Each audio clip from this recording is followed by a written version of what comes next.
बिस्मिल्लाहिर्रहमानिर्रहीम। अस्सलामु अलैकुम दी उर्दू इस्लामिक टीचर के प्यारे नाजरीन, ख़वातीन व हज़रात, आज मैं आपकी खिदमत में कुरान पाक की एक सूरत का वजीफ़ा लेकर हाज़िर हुआ हूँ। रात को सोने से पहले कुरान पाक की ये एक सूरत जो है इसको पढ़ लीजिए। यकीन मानिए आप अपने घर में अपनी आँखों से रिज़्क़ की बारिश होते हुए आप देखेंगे। आपके घर में जो माली परेशानी है वो ख़त्म हो जाएगी और जो भी रिस्क में तंगी का मसला है वो हल हो जाएगा। ख़वातीन व हज़रात, आज का ये वजीफ़ा कुरान पाक की जो सूरा है वो सूरह वाक़िया है।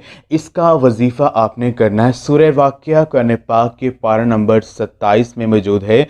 सूरह वाक़िया के हवाले से हज़ूर नबी पाक सल्लल्लाहु अलैहि वसल्लम ने फरमाया, जो शख्स हर रात में सूरह वाक़िया पढ़ा करे वो कभी फ़िक्र फ़ाक़ा में मुब्तला नहीं होगा।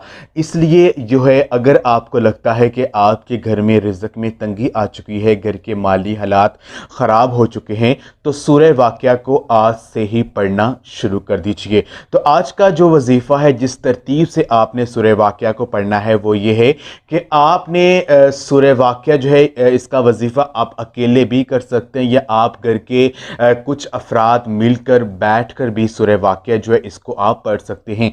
आपने सूरह वाक़िया को 41 मरतबा 41 टाइम्स आपने पढ़ना है। अगर आपके घर के माली हालात बहुत ज़्यादा ख़राब हैं, आपके घर में रिस्क में तंगी आ चुकी है, आपका कारोबार नहीं चल रहा है, आपके रिस्क में इजाफ़ा नहीं हो रहा है, तो आपने सूरह वाक़िया को रात को सोने से पहले कुछ अफराद मिलकर 41 मरतबा पढ़ना शुरू कर दीजिए। यकीन मानिए चंद ही दिनों में आप इसका मौज़ा देखेंगे कि आपके घर से रिज़्क़ की तंगी जो है वो ख़त्म हो गई है। अल्लाह तबारक व तआला की गैबी मदद से आपके घर में रिज़्क़ की माल व दौलत की बारिश होना शुरू हो जाएगी। तो जैसे ही हालात बेहतर हो जाएं तो फिर रोज़ाना जो है सूरह वाक़िया को एक मरतबा जो है वो पढ़ना जो है वो उसका रूटीन जो है वो जारी रखिए। इंशाअल्लाह ताला कभी भी आपको फ़िक्र फ़ाक़ा मुब्तला नहीं होना पड़ेगा, कभी भी आपको मोहताजी का सामना नहीं करना पड़ेगा। तो ये ख़ास अमल आप ख़ुद भी करें और इस वीडियो को लाजमी शेयर भी करें। जज़ाकल्लाह।